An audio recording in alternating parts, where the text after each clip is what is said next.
just got my first subscriber, which is amazing. I'm blowing up. And it's got me thinking about why I'm starting this channel, but why so many other guys are starting these sort of self-help channels. Most of them basically just ripping off Hamza, which I think makes them maybe useful as like a video diary. But if you're making these videos for other people, why would they go to you and not Hamza or any of these other bigger self-help gurus? Especially when even it seems like Hamza and every YouTuber who talks about self-help ends up repeating themselves endlessly, and people that follow them just repeat them in even a more watered down version than what they're saying. So it makes it just very boring and repetitive, and it reduces these videos from something extremely useful to just more content.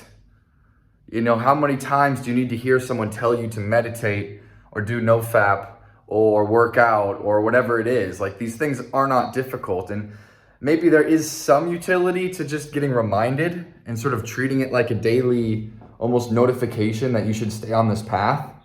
But it's not like very valuable in terms of teaching you the underlying beliefs that might lead you to make better decisions, or like to even use the word philosophy that would help you improve as a human being and improve your relationship to the world around you. And I think part of it is just that these people are all drawing from the same sources. Like Hamza and whoever else, they're all reading probably the same couple hundred self-help books. And then the people that are making rip-off channels are just watching the same like handful of channels. And I think the solution to this, and what I'm trying to go for and what I want to do, is like our high school teachers used to tell us, go to the primary sources.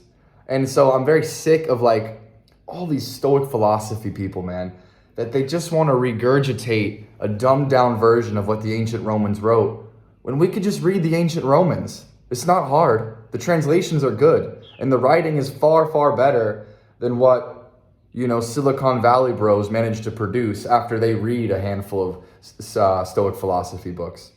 It's same with Nietzsche. Like, anyone that's sort of talking about self-overcoming and the triumph over pleasure and what Nietzsche called the last man, which he thought of as sort of the man at the end of time, the man as he is when all human progress slows to a halt and there's no more spiritual development, in the sense that there's been spiritual development from the caveman to the sort of modern heroic individual. When that stops, what you get is the last man who just reads the newspaper, watches TV, drinks, indulges in petty pleasures that get him through his allotted number of days.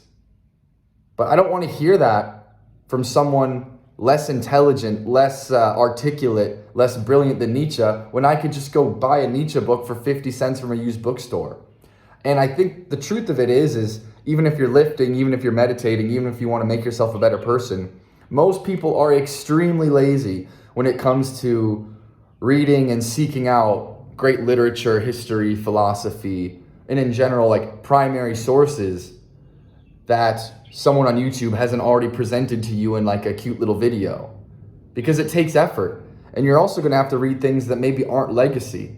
Like maybe you're gonna have to find, like, I sometimes enjoy going to a used bookstore and finding like old, out of print, forgotten self-help books from like the 30s, 40s, and 50s. Because this stuff is not new.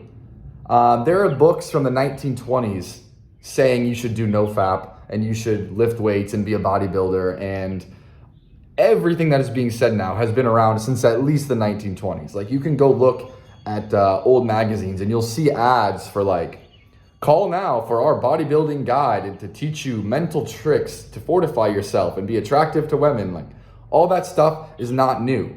And a lot of it has been repeated now for a century and is being repeated even more on YouTube. So I say, once you've gotten that message, you know, hang up the phone and go seek out more sophisticated sources of knowledge from people that are not just repeating the same few tips. Because you have to empathize in the sense that success in many ways is less complicated than failure. Like, there are just a few principles by which you can achieve success. And there are a million different ways you can fail. But it's not as simple as just dogmatically following a few things. And that's the difference, is unless you just want to be a mindless follower of one of these gurus who just says, all right, he seems like he achieved something, so therefore he's an authority, so therefore I'm just going to follow him blindly like he's the chief of my tribe. I don't think modern people should really necessarily think like that, except in a phase. Like there's a phase too, like addicts talk about this as well, where they say your best thinking got you here, so it's time to stop thinking. And I get that, you know, if all your cleverness and all your like individual critical thinking has made a disaster of your life, maybe it's time to listen to authority a bit. But once you've moved beyond that and educated yourself further and further, it's time to create a belief system of your own through the hard work of reading, you know, classic philosophy or self-help or whatever it happens to be for you. And maybe forget that stuff. Maybe it's expand in like an actual specific discipline, reading anthropology or whatever draws you and you think will develop your mind more. So in short, welcome to my one subscriber, and I hope whoever you are, you seek out more than just fun YouTube videos about how to succeed in our modern world. Because the people that died hundreds and hundreds of years ago and that we still remember, the reason we remember them is because they were absolutely 1 in a million brilliant.